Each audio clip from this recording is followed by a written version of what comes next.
ప్రియమైన సహోదరి సహోదరులకు ప్రభుపేట వందనాలు శుభములు తెలియజేస్తున్నాను. అందరు బాగున్నారా? మీ అందరి గురించి ప్రార్థన చేస్తూ వస్తున్నాము. మీరు ఎవరైనా కొత్తగా ఛానల్ చూస్తున్నట్లయితే దయచేసి సబ్స్క్రైబ్ చేసుకోండి. అదేవిధంగా ఇతరులకు కూడా తెలియజేయండి.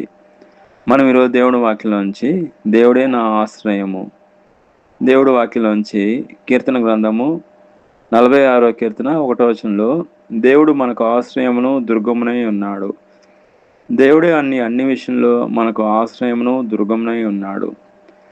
మనం ఉదాహరణ చూసినట్లయితే కోడిది తన పిల్లల్ని ఏ విధంగా కాపాడుతుందో మనం చూసుకున్నట్లయితే గద్దె నుంచి కాపాడుతుంది, శత్రువు నుంచి కాపాడుతుంది. మనం ఎవరైనా అక్కడికి వెళ్తే మనం దగ్గరికి కూడా రానియదు. కోడి తన పిల్లలను కాపాడుతూనే ఉంటుంది. అదేవిధంగా ఎండ నుంచి కాపాడుతుంది, వర్షం నుంచి కాపాడుతుంది. వర్షంలో గద్ద కోడి తన పిల్లల్ని ఏం చేస్తుందంటే తన రెక్కల కింద కాపాడుతూ ఉంటుంది. గద్ద వచ్చినా కానీ అది అటాక్ చేస్తుంది. అదేవిధంగా మన జీవితంలో కూడా దేవుడే మనకు ఆశ్రయము దుర్గం అండి. మనకు అపాయం నుంచి దేవుడే మనల్ని కాపాడుతూనే ఉంటాడు. అదేవిధంగా కీర్తన గ్రంథము 46వ అధ్యాయము 1వ వచనంలో చూసుకుంటే దేవుడే మనకు ఆశ్రయమును దుర్గమునై ఉన్నాడు. ఆపత్కాలంలో ఆయన నమ్ముకోదగిన సహాయకుడు. దేవుడే అండి మనకు సహాయకుడు, నమ్ముకోదగిన సహాయకుడు. నేను ఇప్పుడు వాక్యం చెప్తున్నా అంటే అది దేవుని యొక్క కృప అండి. నేను పెద్ద యాక్సిడెంట్లో చనిపోవాల్సింది ఆయన కృపను బట్టి బ్రతికానండి. యాక్చువల్గా ప్రత్యేకమైన ఆయన కృపలో భద్రపరిచాడు నన్ను. పెద్ద అపాయం నుంచి తప్పించాడు దేవుడు. ఆయన కృప రెక్కల చాటున కృపణలో భద్రపరిచాడు. ఇప్పుడు వాక్యం చెప్తున్నానంటే సజీవుడిగా ఉన్నానంటే అంతా దేవుని కృప అండి. దేవుడు కాపాడబోతే నేను ఇప్పుడు ఉండొచ్చు, కానీ దేవుడు కాపాడాడు కాబట్టి మీ మధ్యన నేను ఈ విధంగా వాక్యం చెప్పడానికి దేవుడు కృప చూపించాడు. అదేవిధంగా మనం వాక్యం చూసినట్లయితే దేవుడే మనకు ఆశ్రయము దుర్గము, ఆయనే మనకు నమ్ముకోదగిన సహాయకుడు. చాలామంది ఎన్నో సమస్యలతో బాధపడతారంటారు, సమస్యలతో కష్టాలతో ఇబ్బందులతో ఉంటారు. కానీ దేవుడిని వాళ్ళ ఆశ్రయం దుర్గంగా చేసుకుంటే ప్రతి సమస్య నుంచి, ప్రతి కష్టం నుంచి, ఇబ్బంది నుంచి, ఆర్థిక సమస్య నుంచి దేవుడే విడిపిస్తాడండి. అదేవిధంగా ఒక అతను డాక్టర్ దగ్గరికి వెళ్ళి, అయ్యా డాక్టర్ గారు, నేను చాలా ఏదో మానసికంగా నేను నెమ్మది లేకుండా ఉన్నాను అంటే డాక్టర్ గారు అన్నారు, అయ్యా బయట ఊరు అవతల సర్కాస్ ఉంది, సర్కాస్కి వెళ్ళండి, అక్కడ బఫూన్ గారు ఉన్నారు, ఆ బఫూన్ గారు అందరు నవ్విస్తాడు, అక్కడ మీరు నవ్వుకొని రండి, ఆడు కొంచెం సంతోషంగా ఉండండి అని అంటే ఆయన అన్నాడు, డాక్టర్ దగ్గర ఉన్న పేషెంటు నేనే అండి ఆ బఫూన్ని, నేను అందరిని నవ్విస్తాను కానీ నాకు నిజమైన సంతోషం లేదని అంటాడు. అదేవిధంగా దేవుడి వాక్యం చూసినట్లయితే నిన్ను ఆశ్రయించు వారందరూ సంతోషించుతారు.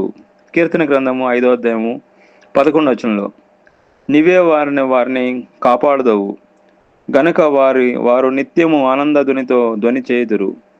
దేవుడే అండి మనకు ఆనందం ఇచ్చేది, దేవుడే అండి మనకు సంతోషం ఇచ్చేది. ఎక్కడ దొరకదు, మార్కెట్లో ఎక్కడ దొరకదండి. మార్కెట్లు అన్నీ దొరుకుతాయి, వెజిటేబుల్స్ దొరుకుతాయి, ఫ్రూట్స్ దొరుకుతాయి, అన్నీ దొరుకుతాయండి. కానీ దేవుడి నుంచి వచ్చేది మాత్రం దొరకదు. అది దేవుడి నుంచి రావాలి, సంతోషము, సమాధానం, నెమ్మది. కాబట్టి అది దేవుడి దగ్గరే మనకు దొరుకుతుంది, డాటా దగ్గర మాత్రం దొరకదు. కానీ దేవుడే ఆయన నమ్మితే, ఆయన విశ్వసించినట్లయితే దేవుడు ఎవరికైతే సంతోషం లేదో, సమాధానం లేదో వాళ్ళకి దేవుడు అనుగ్రహిస్తాడు. అదేవిధంగా ఆపదలో సహాయకుడు అండి దేవుడు. కీర్తన గ్రంథము 46వ అధ్యాయము 1వ వచనంలో మనకి ఎన్నో ఆపదలు వస్తూ ఉంటాయండి, మన కంటికి కనబడవు, వస్తూ ఉంటే దేవుడు తప్పిస్తూ ఉంటాడు. మనం ఎప్పుడైతే ప్రార్థన చేసుకొని మనం బయటికి పోతామో దేవుడే తప్పిస్తూ ఉంటాడు. దేవుడే అన్ని విషయంలో తప్పిస్తూ ఉంటాడు అండి. మన కంటికి కనబడాడు కానీ దేవుడు కంటికి కనబడపోయినా మనకు ముందుండి ఆయన నడిపిస్తూ ఉంటాడండి. ఆయనే మనకు ఆశ్రయము దుర్గము అండి. మనకు ఆపత్కాలంలో ఆపదల్లో సహాయకుడు ఆయనే. సహాయం చేసే దేవుడు ఆయనే. సురక్షితమైన స్థలంలో మనం తీసుకుపోతాడండి. సురక్షితంగా మనల్ని కాపాడుతూనే ఉంటాడు. మానసిక ప్రశాంతత, నెమ్మదినిస్తాడు, సంతోషాన్నిస్తాడు. దేవుడే మనకు ఆశ్రయము, దుర్గమండి. జీవితంలో కష్టాలలో, భయాలలో మరియు ఆపదలలో దేవుడే మనల్ని సురక్షితంగా ఉన్న స్థలంలో రక్షణ కవచంగా మనకు దేవుడే ఉండి మనల్ని కాపాడుతూ ఉంటాడండి. దేవుడే మనకు శైలంగాను, కోటగాను ఉండి నడిపిస్తూ ఉంటాడండి.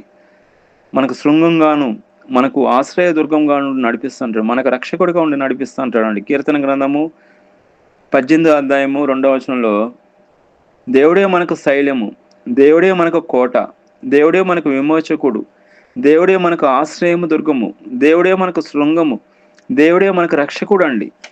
ఆయన తప్పితే మనకు మార్గం లేదండి. ఈరోజు మన దేవుని వాక్యం నుంచి దేవుడే మనకు ఆశ్రయం అండి. ఆశ్రయము, దుర్గం ఆయనే. అందరూ నిన్ను వదిలేసిన యేసు ప్రభువుని నమ్ముకున్నావని నీ తోబూటోలు, నీ బంధువులు, నీ స్నేహితులు అందరూ నిన్ను వదిలేసిన దేవుడు మాత్రం నిన్ను విడిచిపెట్టాడండి. దేవుడు మాత్రము ఆయనే ఆశ్రయంగాను, దుర్గంగాను ఉన్నాడు. ఎన్నో నిందలు నీ మీద వేశారా, ఎన్నో అవమానించారా, దేవుడు నీ యొక్క నిందలను ఆశీర్వాదకరంగా మారుస్తున్నాడు. అదేవిధంగా అవమానాలను దేవుడు దీవెనకరంగా మారుస్తున్నాడు. దేవుడు నిన్ను దీవించబోతున్నాడు. యేసు ప్రభువుని నమ్ముకున్న దానికి వాళ్ళు ఎంతో, మీ బంధువులు మిమ్మల్ని ఇబ్బంది పెట్టారా, అందరూ నిన్ను వదిలేసిన దేవుడు మాత్రం నిన్ను విడిచిపెట్టాడండి. ఆయనే ఆశ్రయము, దుర్గము, శరణము, కేడము, డాలు. దేవుణ్ణి ఆశ్రయించిన వారిని ఆయన ఎప్పుడు కూడా విడిచిపెట్టాడండి. ఆయనే ఆపత్కాలంలో సహాయకుడు, ఆయనే మనకు ఉన్నత దుర్గము, కేడము, డాలు, రక్షకుడు, రక్షణ ఇచ్చే దేవుడు అండి. కాబట్టి దేవుని విశ్వసించండి. దేవుని యొక్క రక్షణను, దేవుని యొక్క ఆశ్రయమును మీరు పొందుకోండి. దేవుడి వాక్యం దీవించిన గాక. ఆమేన్. ప్రార్థన. ప్రియమైన మా పరలోక తండ్రి, యేసుక్రీస్తు ప్రభు పరిశుద్ధ నామమును బట్టి మీ సన్నిధికి వస్తున్నాం దేవా. ఈ యొక్క ఉదయకాలన ప్రత్యేకంగా స్తుతిస్తున్నా.